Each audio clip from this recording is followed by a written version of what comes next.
Hey, folks, just Okay, it is 10:31. Your Richland County Commissioners are back in session. We have some additional visitors today.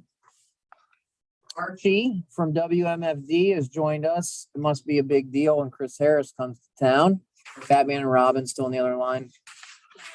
Now Carl are there, and we are joined by the illustrious Chris Harris. And for those of you in media land and the record who are listening to this, we have a statement in this office when certain people come in and we say, hide your wallet. And I think it would be none more appropriate than today. So without further ado, the queen of Hide Your Wallet is going to present to us on, what is that, Ms. Harris? Several things, and thank you. Which would be requests for money? Maybe. One never knows. One never knows. So, am I allowed to sit or You can do whatever you want. It's your world. jumper? All right. Well, thank you very much, Cliff, Tony, and Daryl, our Richland County Commissioners, for letting me come in and chat for a little while, talk about some wonderful things in our community. Before I start, though, I wanted to mention that over the last few years, our community's private donors have contributed over these last few years more than $30 million to nonprofits. There's about $10 million worth of campaigns in the market right now. For this year, I think most of them will be successful. And next year, there'll be another at least 10 million, or like 15 million. So you can see how much in private donations for the most part. In the future, I don't know, because several of my projects are state asks, as well as a few things I'm going to ask you to consider today. I have provided you with several projects, which I had provided to you about a week ago and sent to you. Several projects.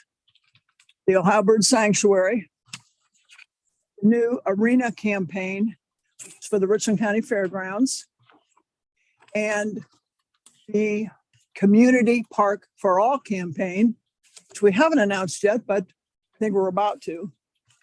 Park for All is a historical park renovation.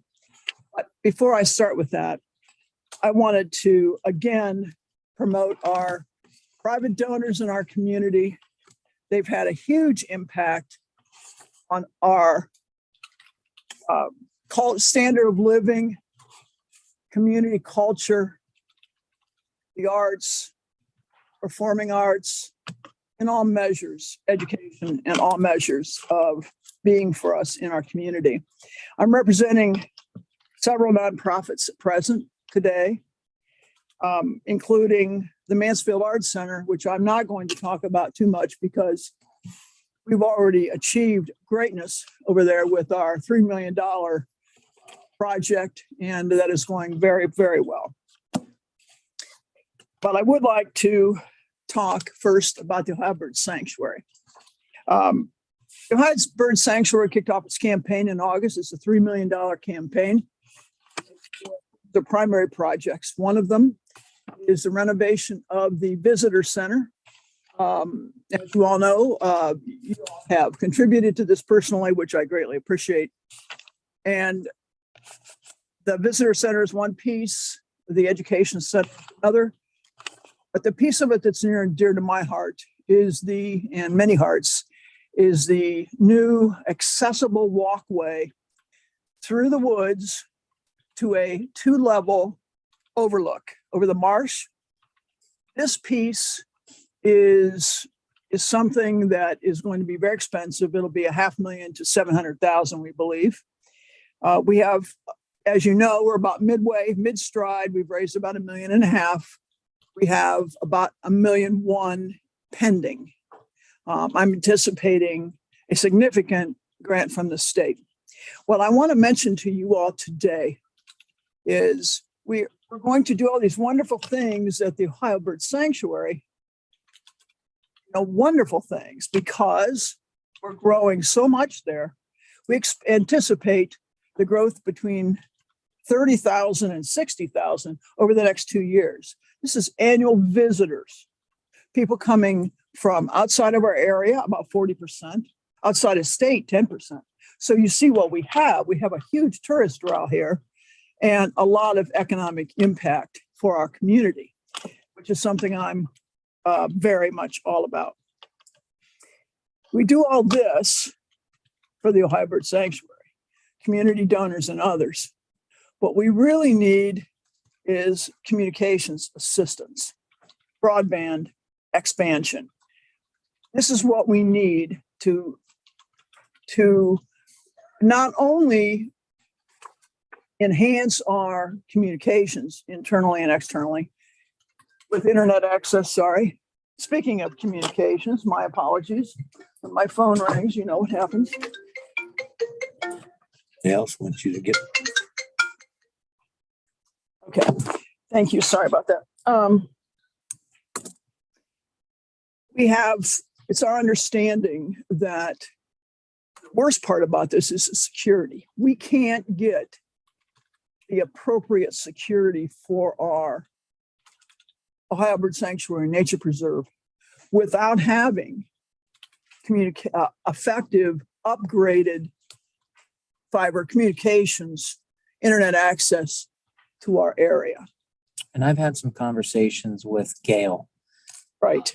And Andrew's been taking a look at it too. So we are aware of the fiber or just internet needs of the bird sanctuary. So there has been some conversations around this already. Thank you. I want to bring this up and also officially ask you for your assistance with this. We understand it would be $70,000 to $75,000 to get what is needed to improve the accessibility of the communications to that area. Also, what I'm more concerned about is security. We can't run higher level security there without upgrading that communication system. So that is the key thing. My ask today for you all, one of my asks is either help us within the next year come up with a solution for that and donate that, whatever it is, or donate the $70,000 or $75,000 to $75,000 to us directly, and we'll figure out a solution to get this handled some way. But again, we have to increase the security. We're really adding value there. And if we think about part of what we're all about, which is the avian population we have there, we need to increase our security. So Have you had security issues? no, but we're adding a lot of value. We have a security system today that's going to be all right. But if you double your number of visitors from 30,000 to 60,000, we need eyes everywhere. And we can't do that right now. So that's what we want to do. So that is my first request. Take less than 50,000. And Mr. Keller knows why there's a reason for that ask. Whatever, as any donor, when they ask me that question, will I take less than? Of course we would. Like 49.9. 999. Yeah, sure. We would take anything. We need the help one way or the other. Just when you cross over that $50,000 threshold at state and federal level, and it's not that we're shying away from work, it gets more restrictive actually in terms of how you go about the process. Understand? Flexibility decreases with obviously the increase in contribution. So it's not a matter of avoiding work. It's a matter of maintaining the flexibility to do what you may like to do. Okay. Let me ask a question. Sure. Andrew and Tony, if we say we want to give more than that, can we give them the donation and they figure out how to do it? That's doing the same thing. It's the same thing. I mean, let the expert. Probably looking at some sort of competitive procurement regardless.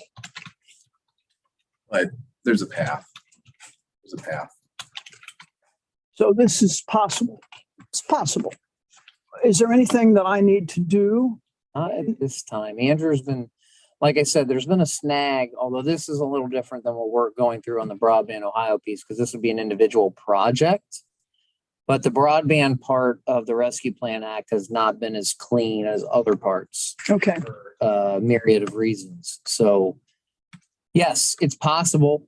And then another decision we have to have, which we haven't done it because we've done it by way of our small business grants, are how do you pick and choose the nonprofits in which you're utilizing public dollars, right? We have to be, obviously they're out there to be used for nonprofits, but we do this, what's to say another nonprofit to say, well, hey, you did that for them. I understand. You do. I understand. There's some, but I think we all recognize the importance of the bird sanctuary and what's going on out there for our community as a whole. I'm glad you said that. I know you do understand because you've been contributors and I certainly appreciate that. But And we like Gail more than Chris.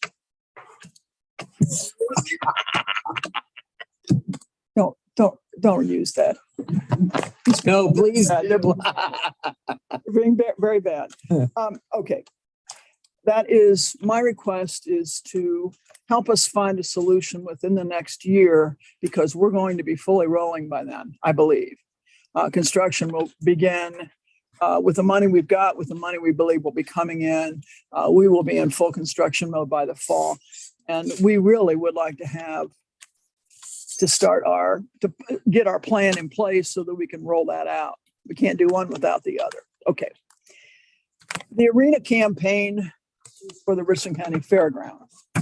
Senior Fair Board has asked us to help them raise $1.1 million for a 10,000 square foot arena.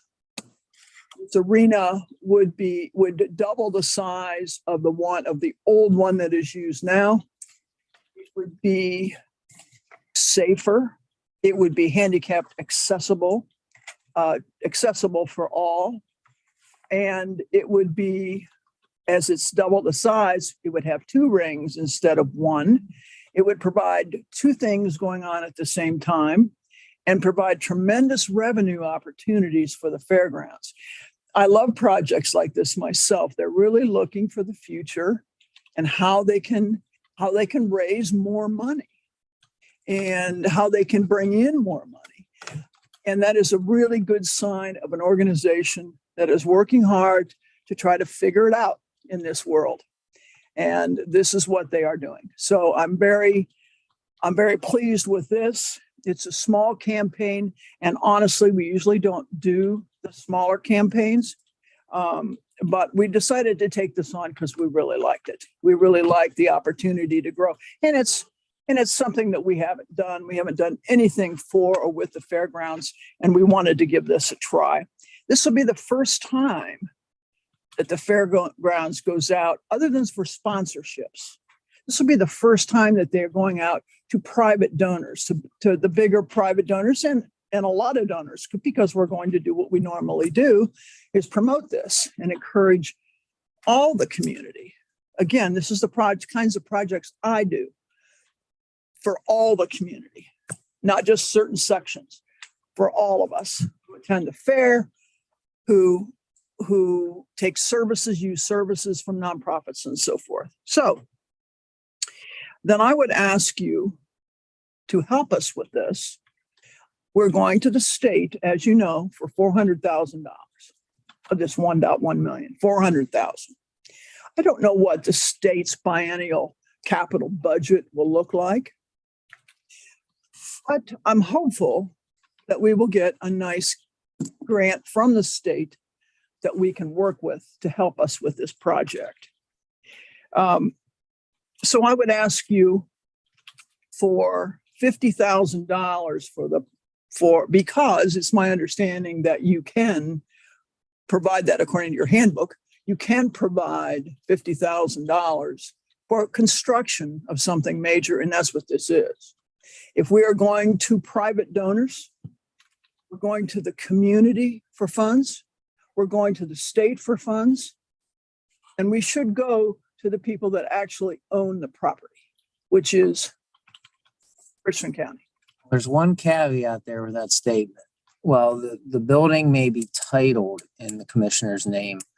Need to be very clear that there is a lease that expressly spells out that the Agriculture Society is to be the sole entity to maintain. I understand, to maintain it, of course. So You to understand, be careful by saying, we're on the title. It is crystal clear that the Ag Society is to be the organization to maintain, care and maintain the building. absolutely, to raise funds, to run the fairgrounds, to make sure that we have a wonderful fair attended by 35,000 to 50,000 people a year. We want to make sure that they have that revenue stream. That's why I'm sitting here asking you to consider $50,000. And as everything, I'm asking for 50. But if you can give us 35 or 40, whatever you can give us would be wonderful. But I am asking for 50,000 for this. This is something that is new in our community, new to our donors. They haven't, the general donors, other than doing small sponsorships when they need it for special things. So this is new to them. So having your help to be able to say, state, the Richland County Commissioner, so-and-so are in, that would be wonderful. I met with some members of the Livestock Committee last Friday afternoon to go over finances.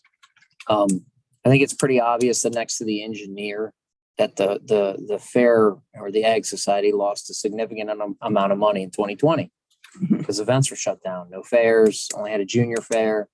So what I've asked them to do is they're going to get on our agenda here and present to us their actual financial losses as a result of the pandemic. So that's to be upcoming. The only other question I think we would have is, do we have a status on when they plan, meaning the Fair Board, to pay back the outstanding loan that is significantly past due? And I know they've paid half, Right. but we're Yeah, talking about a half. 12-year loan past due here. I know that. Yes. I know that. And I believe that means that they owe approximately 35,000-ish. Correct. So it is my understanding that within the next year, they hope to be able to do that. Now, remember that with this new arena is going to bring in more dollars. That's the point of it, to bring in more dollars. So I suspect that within the next year and a half, you'll see some significant movement on that.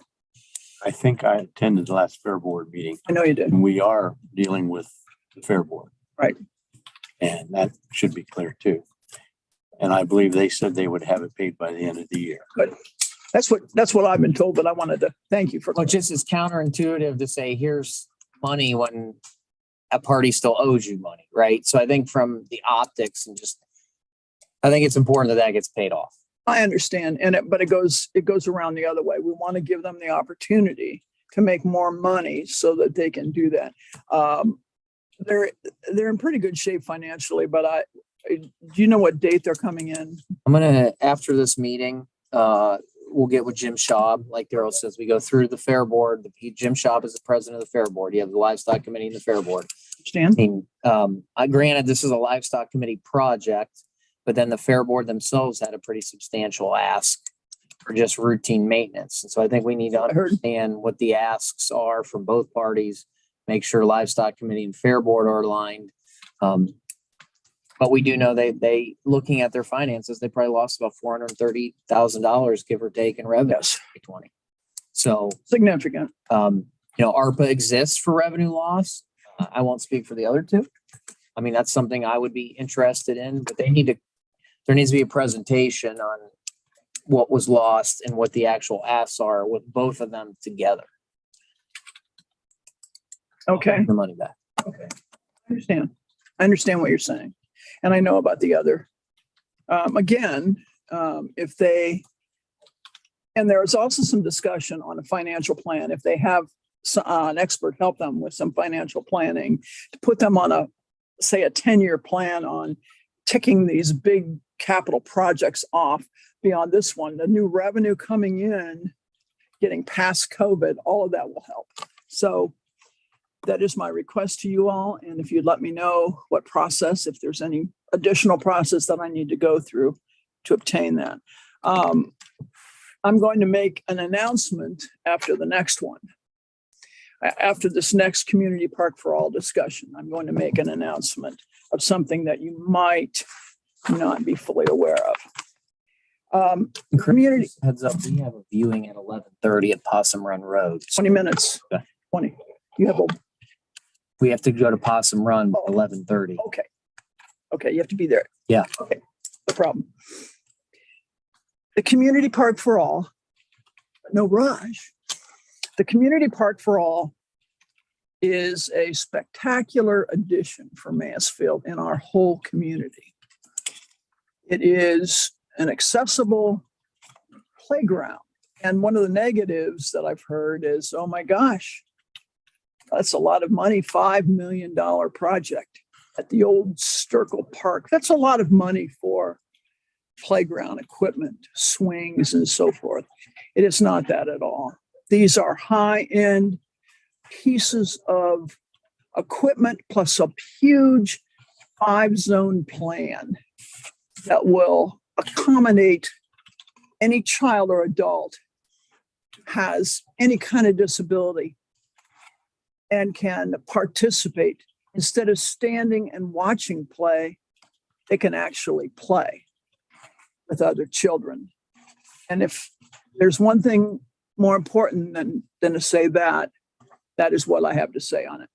13,000 people in our community in Richland County impacted in some way by a disability. Another 23,000 are senior citizens who also can utilize the facility. Remember, this is free and open to the public. There is no charge for this for people to utilize. There'll be a nice pavilion, restrooms, so many things, plus a mile-long walking track with shade and benches.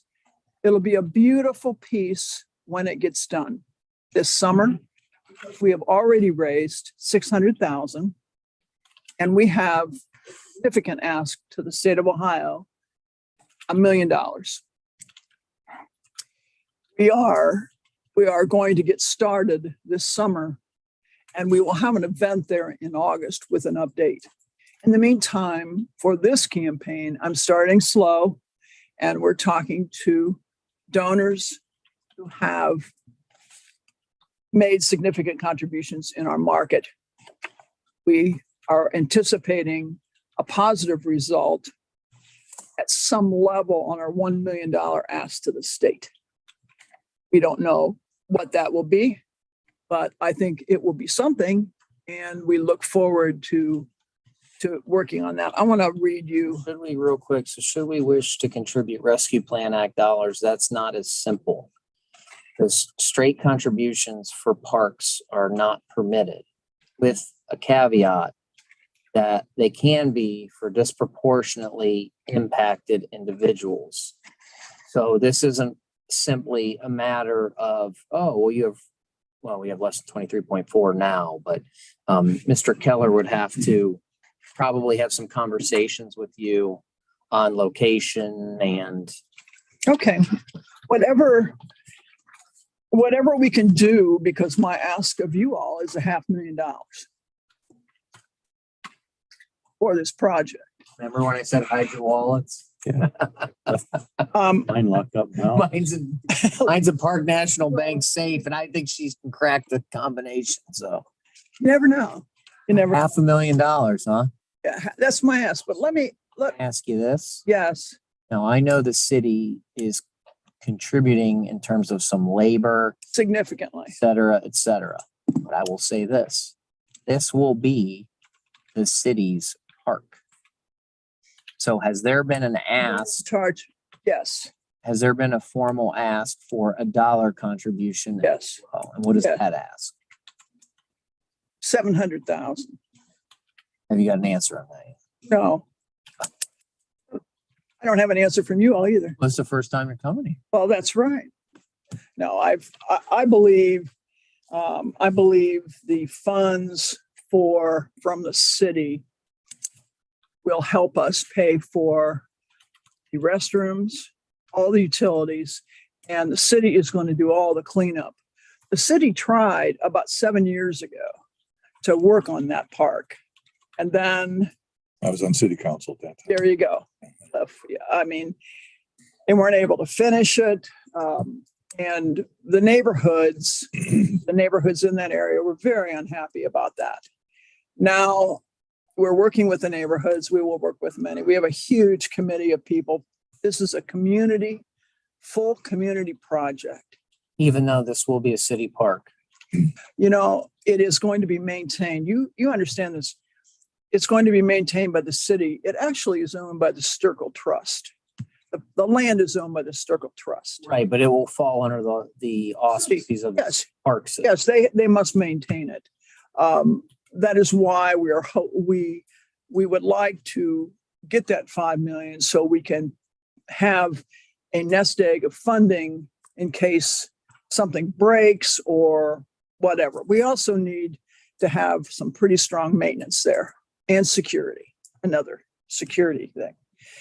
This is going to be very specialized, this park. It'll be huge. I believe something in the 20 acre, don't quote me on that, something in the 20 acre-ish, but it's going to be huge. 5 zones, each zone specializing in certain levels of activities. 4 pickleball courts, No tennis courts. no tennis courts. That's gonna hurt you with Cliff. Ouch. Ouch, tennis player. Oh, it's down to 400 now. No, it stays at 500, but I understand, believe me, I understand about tennis. This is very important for our community. And again, as Columbus moves north, it just has one more piece, one more tool in our quiver so that we can draw people who have, especially people who have a special needs child to come to this area because of what we have. This is special. This will be so special that very few communities, even the largest of communities, will have anything like this. Can I just read this one thing? Michelle Geis. I know you know Michelle, all of you, from one of the best agencies at New Hope, Richland New Hope. This is what she writes. It's a fact that children with disabilities, individuals on the autism spectrum, and those with sensory processing disorders still face barriers to participating in simple playground activities. For a child in a wheelchair or with other physical disabilities, a common wood chip or mulch surface can represent an insurmountable barrier to play.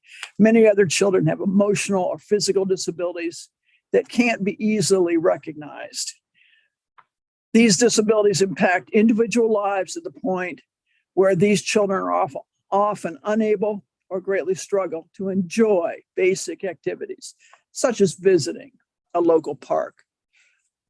I'm back to children with disabilities watching other kids play, and this will allow them an opportunity to play. And we have it here. We will have it here in our community. This is the ask, 500,000. You hope, Pardon me? you hope putting any money into this? Yes. Yes. And jobs and family service. Just been a couple 100,000 now, right? There's significant. Also, the money that they have, and I'll say they have raised 600,000, and they have a state ask in. And they have a good chance to get some of that. So by the time we really get into this and kick this off, I hope that we're $2 million down the road, and then they can start this summer, and then we can really begin to answer questions and really help build this. So let me bring you to my final piece. This is a major activity that we are in feasibility study right now. Will our community support a 2-field or multiple field indoor soccer complex? We have the why. Well, now we're down to 300. Hey, I'm sorry, I turned this off. Anybody want to talk to my husband? I turned it off. It doesn't shut off on its own. I'm sorry. Because he loves you that much. It's through that. It's Valentine. And he brought me the most beautiful flower. Never mind. Okay, very good guy.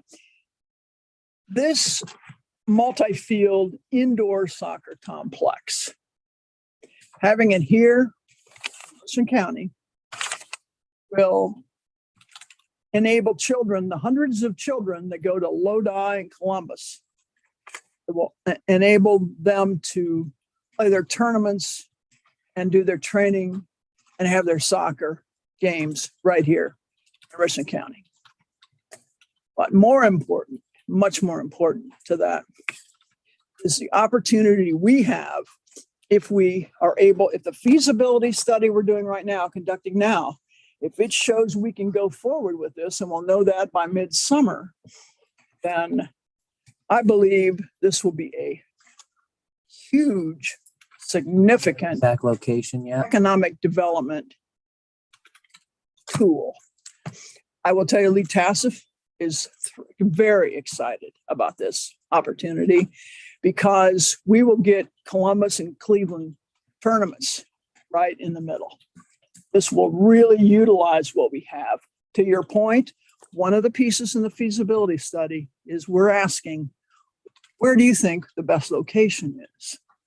I will also tell you that restaurants and hotels are going to be needed wherever we have this. So this will be a piece that we will look at carefully. A donor interest, a major donor interest in a certain locale could also sway us if we're between two places. We've already started to look at real estate. Again, part of the feasibility study. What is out there? What do the people think? So I have no ask of you for Yeah, that. That's true. If it goes forward, think about the financial benefit for Richland County if we bring thousands of people who need hotels, restaurants, and retail. And we're even talking about putting a small health store. You know, you need tape for this, you need this, blah, blah, blah. You know, in this will also include indoor pickleball courts, indoor basketball, no tennis. Keep going.